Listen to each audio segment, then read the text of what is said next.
Bismillah, alhamdulillah, wassalatu wassalamu ala rasulillah Muhammad ibn Abdullah wa ala alihi wa sahbihi wa man walah wa la hawla wa la quwata illa billah. Nawaitu ta'alluma wa ta'alim wa naf'a wal intifa' wal mudhakarata wa tadhkir wal ifadata wal istifadah wal hatha ala tamassuki bi kitabillahi wa sunnati rasulihi wa du'a ilal huda wa dilala alal khair ibtigha'a wajhillahi wa mardatihi wa qurbihi wa thawabihi minallahi ta'ala. Kali ini memasuki fasal menjelaskan, menerangkan tentang kapan paling bagusnya membaca Al-Quran. Kapan waktu yang tepat membaca Al-Quran. Kapanpun kita membaca Al-Quran tidak masalah, karena tidak ditentukan waktu atau hari tertentu. Yang paling penting kita tidak meninggalkan membacanya, juga mempelajarinya. Meninggalkan membaca apalagi mempelajari seperti meninggalkan membaca, yaitu enggan mendengarkan. Enggan mendengarkan itu sama dengan enggan membacanya. Dan itu yang dikeluhkan oleh Rasulullah kepada Allah.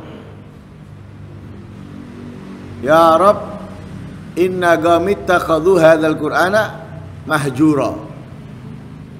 Allah dikeluhi oleh Rasulullah karena kaumnya atau umatnya menjauhi Al-Quran, menjauhi bacaan, menjauhi pendengaran, menjauhi pemahaman, menjauhi pengamalan.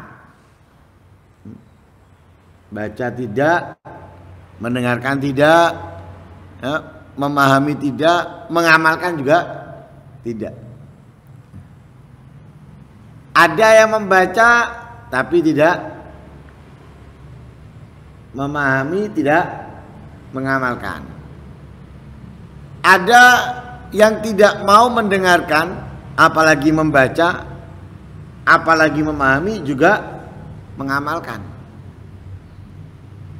Padahal sama-sama kita ketahui Al-Quran ini adalah pengaturan yang diberikan oleh Allah dalam kehidupan manusia jika ia ingin selamat, jika dia ingin sukses, jika ingin bahagia. Pengaturan ada dalam Al-Quran. Seperti kita memiliki barang, kalau kita ingin barang tersebut itu awet, kemudian kita menjalankan sesuai pengaturan yang sudah disebutkan di dalamnya. Jadi buku panduan. Kita beli motor, ada buku panduannya. Kapan ganti ini, kapan gantian ini, ada buku. Kalau kita ikuti, insya Allah yang kita miliki dari motor atau mobil itu akan awet. Kalau tidak, akan apa? Cepat rusak. Karena buku panduan dibuat oleh orang yang mengerti tentang mesin tersebut, yang beli dikasih tahu seperti ini loh, kamu seperti ini aman motor kamu. Allah menciptakan kita, Allah memberikan buku panduannya. Lah, buku panduan bukan hanya sekedar untuk dibaca, tapi untuk dipahami, kemudian kita aplikasikan dalam kehidupan. Nah, seperti itu. Nah. Tapi juga ada waktu-waktu yang lebih istimewa membaca Al-Quran itu. Kapanpun, jangan meninggalkan membacanya, jangan meninggalkan. Tapi ada waktu yang lebih kita utamakan saat itu untuk lebih mengutamakan membaca Al-Quran daripada yang lainnya. Lah ini dikasih tahu di sini. I'lam, ketahuilah anna afdhalal qiraati maka nabi shalah. Paling bagusnya membaca Al-Qur'an ketika dalam salat. Paling bagusnya membaca Al-Qur'an dalam salat. Karena kalau kita membaca dalam Nasaihud Diniyah, di situ dijelaskan oleh Imam Ali bin Abi Thalib, orang kalau membaca dalam salat dengan berdiri, berapa pahala dari setiap hurufnya. Membaca dalam sholat dengan duduk, berapa pahala setiap hurufnya dari ayat Quran yang ia baca. Membaca Al-Quran di luar sholat dengan memiliki wudhu, berapa pahalanya. Tanpa memiliki wudhu, berapa pahalanya. Dikatakan dalam sholat dengan berdiri per huruf 100 kebaikan. Membaca Al-Quran dalam sholat dengan berdiri per huruf 100 kebaikan. Dengan duduk dalam sholat 50 kebaikan, separuhnya. Di luar sholat dengan wudhu, di luar sholat membaca Al-Quran dengan memiliki wudhu 25 kebaikan per hurufnya. Tanpa memiliki wudhu 10 kebaikan per hurufnya. Loh, apakah boleh membaca Al-Quran dengan wudhu? Boleh, yang penting orangnya enggak dalam keadaan janabat. Orangnya tidak memiliki hadas besar, boleh membaca Al-Quran. Baca Yasin, enggak punya wudhu, enggak masalah. Baca Waqiah, enggak baca Yasin, enggak apa-apa. Orang yang hafal Quran misalnya mau membaca Al-Quran, dia nggak punya wudhu, baca aja. Yang nggak boleh itu kalau memegang atau membawa, dengan perincian yang ada. Kalau membacanya walaupun nggak punya wudhu nggak masalah, dan tetap mendapatkan pahala per hurufnya 10 kebaikan. Nah, karena itu di sini paling afdal yang membaca Al-Quran yang dikerjakan di dalam sholat, apalagi dengan berdiri. Kalau sholat fardu pasti berdiri bagi yang mampu. Tapi kalau sholat sunnah walaupun yang mampu bisa duduk. Kalau dia duduk kemudian dia membaca Al-Quran, ya separuh daripada pahala membaca Al-Quran dengan berdiri. Karena itu para salaf mengajarkan untuk memiliki rutinitas membaca Al-Quran dalam sholat malam. Jadi harus punya rutinitas membaca Al-Quran dalam sholat. Karena itu mereka itu ada rutinitas membaca Al-Quran dalam sholat dengan menghatamkannya. Ada rutinitas di luar sholat untuk dihatamkan. Tapi ada hataman di dalam sholat. Kalau kita kan nggak dua-duanya. Oco dewe itu tidak dua-duanya, tidak menghatamkan sendiri, apalagi menghatamkan dalam sholat. Ya tapi alhamdulillah lah darusan sih, alhamdulillah sih mau Quran kan gitu ya, alhamdulillah. Tapi punya rutinitas sendiri jarang membaca di luar sholat atau di luar darusan. Nah, tapi mereka enggak, ada membaca Al-Quran dengan hizib darusan, ada membaca Al-Quran bukan dalam sholat, ada membaca Al-Quran di dalam sholat. Nah itu. Dan madhabnya Imam Syafi'i dan selainnya memperlama berdiri dalam sholat itu lebih afdal daripada memperlama sujud. Jadi memperlama berdiri lebih afdal daripada memperlama sujud, seperti yang dikatakan dalam madhab Imam Syafi'i.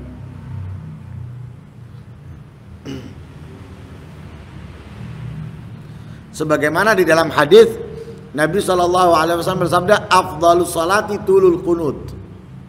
Paling utamanya salat itu tulul qunut. Yang dimaksud dengan qunut di situ adalah al-qiyam, berdiri.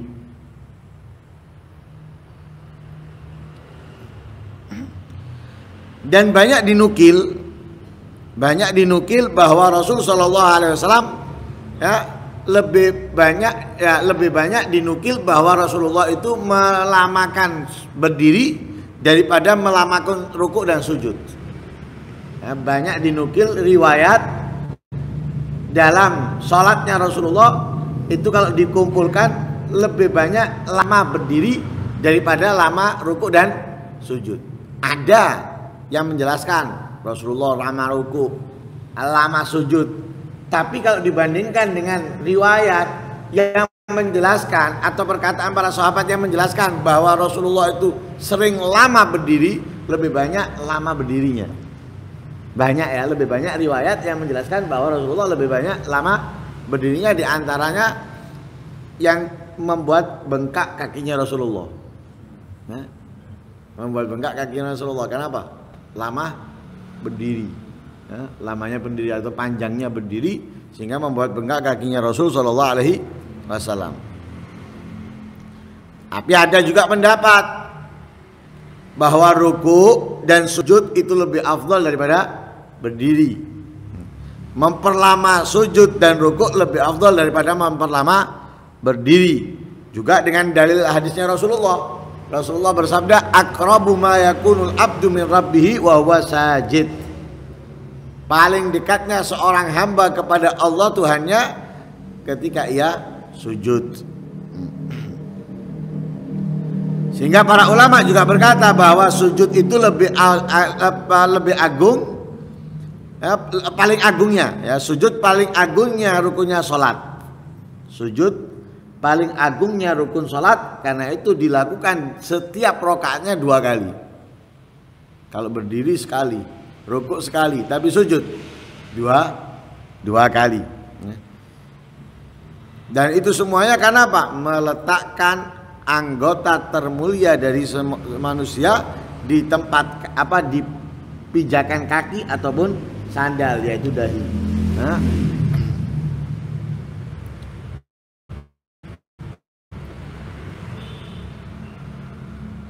Kalau yang mengatakan bahwa ruku itu lebih afdal daripada berdiri, karena ruku adalah kendalinya sholat.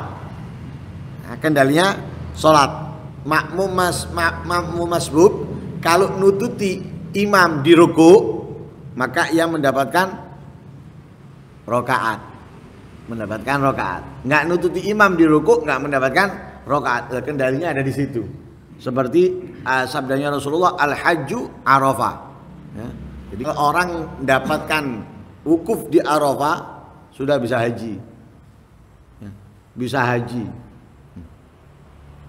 Tawafnya setahun lagi nggak masalah. Sa'inya setahun lagi nggak masalah. Halaknya setahun lagi nggak masalah. Yang penting dapat wukuf.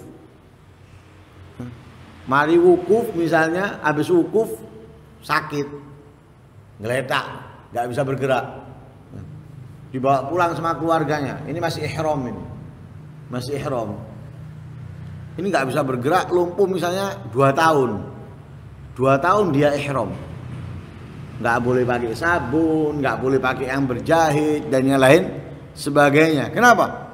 Karena dia masih ihram. Kalau dia pakai yang wangian, yang berjahit, kena dam.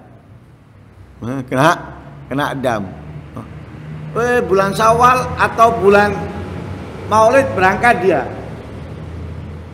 tawaf ifadah, sa'i, halak misalnya, selesai hajinya sudah.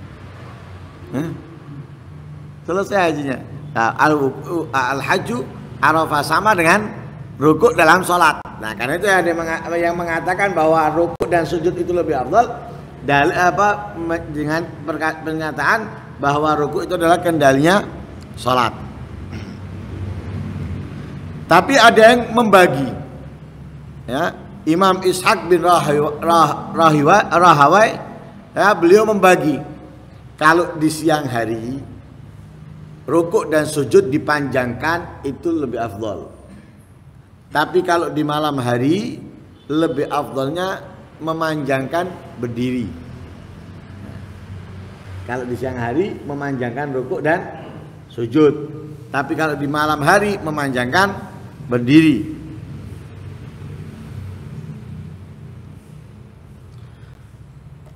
Wa amal qiraatu fi ghairi shalah. Adapun membaca Al-Qur'an di luar salat, fa afdaluha qiraatul lail wa nisful akhir minal lail afdal minal awal. Paling utamanya membaca Al-Qur'an di luar salat yaitu membaca di malam hari. Malam itu kan lama. Dari terbenamnya matahari sampai terbitnya fajar itu malam. Dari terbenamnya matahari sampai terbitnya fajar itu malam. Lah dari waktu malam mana yang paling afdal? Yang dari waktu malam yaitu nisful akhir, separuh kedua. Separuh kedua lebih afdal daripada separuh pertama. Jadi kalau malam dibagi dua, berarti separuh kedua lebih afdal daripada separuh pertama. Kemudian setelah malam, fa afdaluha wal qiraah bainal maghrib wal isya. Membaca Al-Qur'an antara maghrib dan isya. Antara maghrib dan isya. Lah karena itu dua waktu ini setengah malam kedua, paruh malam kedua dengan antara maghrib dan isya menjadi waktu hizib di masjid-masjid Kota Tarim. Jadi di masjid-masjid Kota Tarim itu melakukan hizib 2 kali. Sebelum terbitnya fajar, ya sekitar jam 2 jam 3 dengan antara maghrib dan isya. Jadi kalau kita masuk masjid jam 2 malam itu kita akan menemukan orang-orang yang hizib. Kalau bahasa sini darusan. Darusan. Sama antara maghrib dan isya kita akan menemukan darusan di masjid-masjid. Nah, karena itu kalau kita menghatamkan Al-Qur'an setiap Kamis. Kenapa ada hataman Al-Qur'an setiap Kamis? Itu ittiba, mengikuti, tasyabbuh, menyerupai ahlu tarim. Ya, menyerupai ahlu tarim.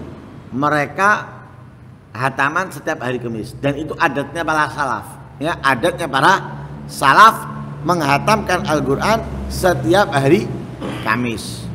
Bukan hataman yang baca satu hari itu tok. Enggak.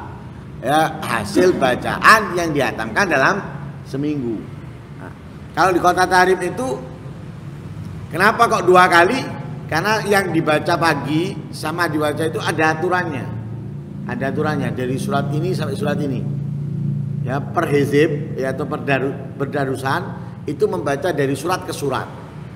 Nanti dilanjutkan dari surat ke surat, ketemunya Kamis hatam. Ada yang hatamannya itu Kamis pagi, ada yang Kamis siang, dan semisalnya. Pokoknya Kamis. Ada tertibnya, ya. Ada tertibnya. Karena itu ini mengambil paling afdalnya waktu membaca Al-Qur'an di luar salat.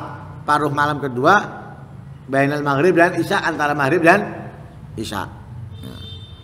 Wa amal qira'ah fi nahar fa afdaluha ba'da salati subhi. Adapun membaca di waktu siang paling utamanya itu setelah salat subuh. Karena setelah terbitnya fajar sudah keluar, bukan waktu malam lagi. Ya, itu dianggap pagi atau siang. Lah paling afdalnya setelah salat subuh. Nah, termasuk yang paling afdal selama ini yang kita lakukan. Dan Al-Habib Ja'far bin Syaikhan As-Segaf mengajarkan kepada anak-anaknya itu untuk tidak meninggalkan 2 waktu untuk membaca Al-Qur'an. Setelah salat subuh dan setelah antara maghrib dan isya. Setelah salat subuh dan antara maghrib dan isya ini diajarkan untuk tidak ditinggalkan dalam waktu ini bacaan Al-Qur'an.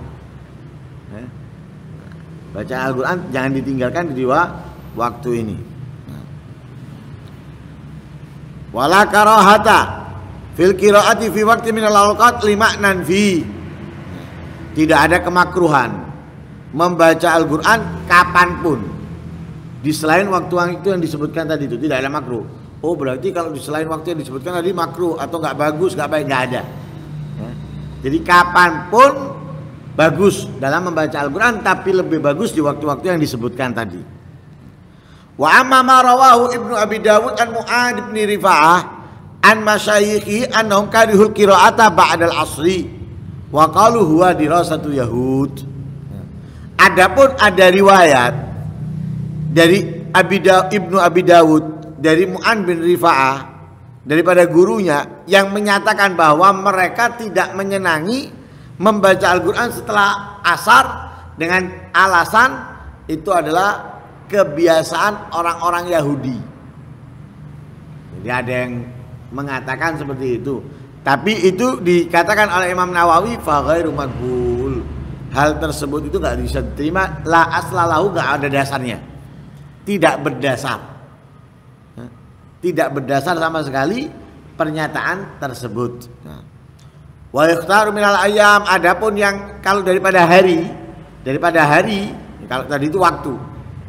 Kalau hari yaumul jum'ah wal itsnain wal khamis wa yaumu arafah. Hari Jumat, hari Senin, hari Kamis dan hari Arafah. Itu kalau hari. Nah, kalau hitungan 10 hari. Nah, kalau minal aksar dari 10 harian.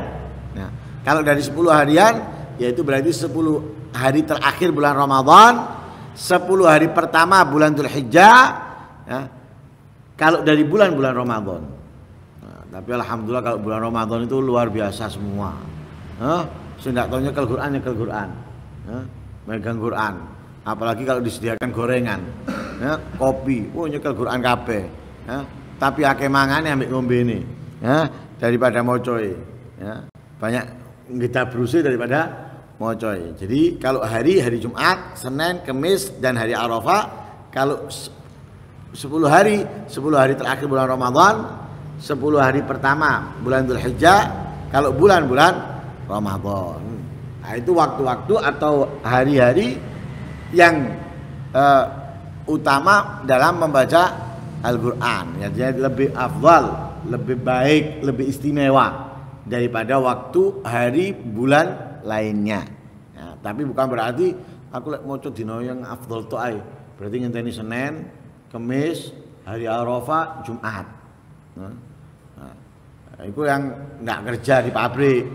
Ya, yang kerja di pabrik atau kerja ikut orang buyar. Ya engko ngenteni sip isu atau sip malam misalnya. Isuk aku baru maca, lek aku sip bengi ndak isuk maca. Sing alas saya gitu. Engko isuk kesel. Yang pagi keturun. Ya, wallahu a'lam. Mudah-mudahan kita bisa selalu membaca Al-Quran, dan mudah-mudahan dengan selalunya kita membaca Al-Quran, Allah Subhanahu wa taala membukakan pintu kemudahan kita untuk memahami serta mengamalkannya. Amin Allahumma amin. Sallallahu alaihi wasallam Muhammadin nabiyil ummi. Alhamdulillahirabbil alamin.